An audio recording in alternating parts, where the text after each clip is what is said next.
ETF index mutual funds నేర్చుకుని stock మార్కెట్లో రాణించాలనుకుంటున్నారా? వెంటనే ఈ నెంబర్కి కాల్ చేయండి. జార్ఖండ్‌లో కొడుకు అనారోగ్యానికి గురయ్యాడని చెప్పి తల్లి కూతుర్ని బలిచ్చింది. నిజంగా ఇలాంటి కాలంలో కూడా ఇలాంటి మూఢనమ్మకాలు నమ్మి కన్న కూతుర్ని బలి ఎవరన్నా ఇస్తారా అండి? దీని గురించి రామ్ గారిని అడిగి తెలుసుకుందాం. సో రామ్ గారు, మీరు ఆల్రెడీ చూసారు ఆ న్యూస్ అంతా. అంటే మీరు కొన్ని విషయాలు చెప్తే నాకే ఇలా ఒళ్ళు జలదరిచ్చింది. ఏంటండి, ఒక తల్లి అయ్యి కొడుకు అనారోగ్యంగా ఉన్నాడు అని చెప్పి ఎవడో ఒక వాళ్ళని ఏమంటారు, తాంత్రికులు అంటారా ఏమంటారో, ఒక అమ్మాయిని బలి ఇవ్వాలంటే తన కూతుర్నే బలి ఇవ్వడం ఏంటి? అసలు కూతుర్ని ఎందుకు బలి ఇచ్చింది? ఇద్దరు పేగు తెంచుకున్న బిడ్డలే కదా. మనకి ఓకే, ఇద్దరు బిడ్డలే కదా అనే అవును. ఒక థాట్ లో మనం ఉన్నాం. కానీ అన్ఫార్చునేట్లీ ఇండియాలో ఇప్పటికీ కూడా గర్ల్ చైల్డ్ కి ఇంకా బాయ్ చైల్డ్ కి డిస్క్రిమినేషన్ ఉందండి. ఇప్పటికీ కూడా ఉంది ఆ డిస్క్రిమినేషన్ అనేది. అంటే ఇప్పుడు ఒక బాబు పుట్టాడు అనంటే ఫ్యామిలీలో వచ్చే సెలబ్రేషన్ ఒక లెవెల్లో ఉంటుంది. ఒక పాప పుట్టింది అంటే సెలబ్రేషన్ ఒక లెవెల్లో ఉంటుంది. చాలా తక్కువ మంది మంచిగా సెలబ్రేట్ చాలా చేసుకుంటారు. తక్కువ మంది, చాలా తక్కువ మంది మంచిగా పాజిటివ్ గా Yes. సెలబ్రేట్ చేస్తారు. నాకు ఆడపిల్ల కావాలి అని కోరుకుని మరి రైట్. ఆడపిల్ల వస్తే సంతోషించే వాళ్ళు బహు తక్కువ మంది ఉన్నారు, కానీ ఉన్నారు. బహు తక్కువ. Hmm. కానీ మోస్ట్ పీపుల్ ఎలా ఉంటారు తెలుసా అండి? ఐదర్ ఏంటంటే నాకు మగపిల్లాడే కావాలి అని ఉంటారు, లేదా కొందరు ఎలా ఉంటారంటే ఫస్ట్ మొగాడు పుట్టాలి, ఆ తర్వాత ఇంకా ఆడపిల్ల పుట్టినా పర్వాలేదు, కానీ మొగాడు అయితే ఒకడు ఉండాలి ఇంట్లో అని ఒక ఈ నోషన్ అనేది మన ఇండియాలో ఇంకా నడుస్తుందండి. వెరీ సాడ్ స్టేట్ అది.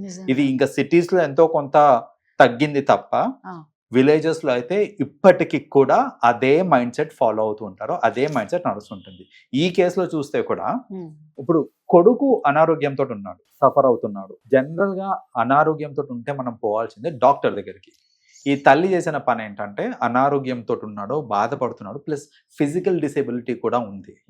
So physical disability and mental disability ఉండేసరికి ఒక తాంత్రికుడి దగ్గరికి తీసుకెళ్తా ఉండాలి, నయం చేయండి అనేసి. వాడేంటి, ఒక ఎవరన్నా సరే ఒక అమ్మాయిని బలి తీయాలి, ఇంకా ఆమె ఒక కన్య అయి ఉండాలి అనేది అది చెప్పాడు అనమాట. ఈ తల్లి మహాతల్లి ఎవరో ఎందుకు, నా కూతురే ఉంది కదా అని సొంత కూతుర్ని బలి తీయడానికి కూడా తను వెనకాడలేదు.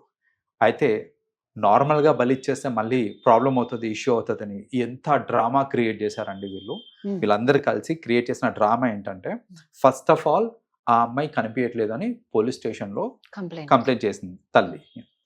కంప్లైంట్ చేసిన తర్వాత మర్నాడు, అంటే ఈ అమ్మాయిని ఎక్కడో దాచిపెట్టి మర్నాడు బలి ఇవ్వకముందు కిరాతకంగా ఆ అమ్మాయి ప్రైవేట్ పార్ట్లో ఒక పెద్ద స్టిక్ని దూర్చి బ్లీడ్ అయ్యేలాగా చేసి, ఇంకొకడేమో నెత్తి మీద కొట్టి ఆ బ్లడ్ కలెక్ట్ చేయడానికి నెత్తి పగలగొట్టి ఆ కారుతున్న బ్లడ్ని కలెక్ట్ చేసి అది ఆ పూజకి యూజ్ చేయడానికి, బలిదానానికి చేసే ఆ ప్రాసెస్ ఉంటుంది చూడండి, ఆ ప్రాసెస్కి యూజ్ చేయడానికి ఏం క్రియేట్ అంటే వాళ్ళ పనులు వాళ్ళు మొత్తం కంప్లీట్ చేసేసిన తర్వాత వాళ్ళు ఆ సీన్ మొత్తాన్ని ఎలా క్రియేట్ చేశారు అంటే, ఎవరో ఈ అమ్మాయిని ఎత్తుకెళ్ళి రేప్ చేసి చంపేశారు అన్నట్టు సీన్ మొత్తాన్ని క్రియేట్ చేశారు అనమాట. అందుకనే వాళ్ళు ఈ ప్రైవేట్ పార్ట్లో స్టిక్ పెట్టడం ఇవన్నీ చేసిన దానికి కూడా రీజన్ అది. అయితే పోస్ట్ మార్టంలో తెలిసింది ఏంటిది అని అంటే, ఆ అమ్మాయికి రేప్ అవ్వలేదు అని తెలిసింది. లైక్ బికాస్ డిఎన్ఏ టెస్ట్లు ఇవన్నీ కూడా చేస్తారు కాబట్టి ఆ అమ్మాయికి రేప్ అవ్వలేదు అని తెలిసింది. సో అక్కడ డౌట్ క్రియేట్ అయ్యి వాళ్ళు మళ్ళీ ఇన్వెస్టిగేషన్ థరోగా చేస్తే, లైక్ ఎవరు చేస్తుంటారు, ఎందుకు చేస్తుంటారు ఇన్వెస్టిగేషన్ చేస్తుంటే అప్పుడు నిజాలన్నీ బయటకు వచ్చినాయి. సో ఆ నిజాల్లో తెలిసింది ఇదే ఏంటంటే, వాళ్ళ సొంత తల్లి ఇదంతా చేయించింది అనేసి. చిన్నపిల్లలు ఇలా మన సొంత పిల్లలు కూడా అవసరం లేదు, కింద పడితేనే అయ్యో అని లేచి మనం వాళ్ళని హెల్ప్ చేయాలనిపిస్తుంది. కన్న కూతుర్ని కింద పడేసి ఆ లాగ్ ని కట్టని దూరుస్తుంటే లోపలికి నెత్తి మీద ఇంత పెద్ద స్టిక్ తోటి కొట్టి ఇవన్నీ కళ్ళ ముందు చేస్తుంటే అసలు తల్లేనా అనిపించింది అని నాకైతే ఈ మొత్తం ఇన్సిడెంట్ చూస్తే.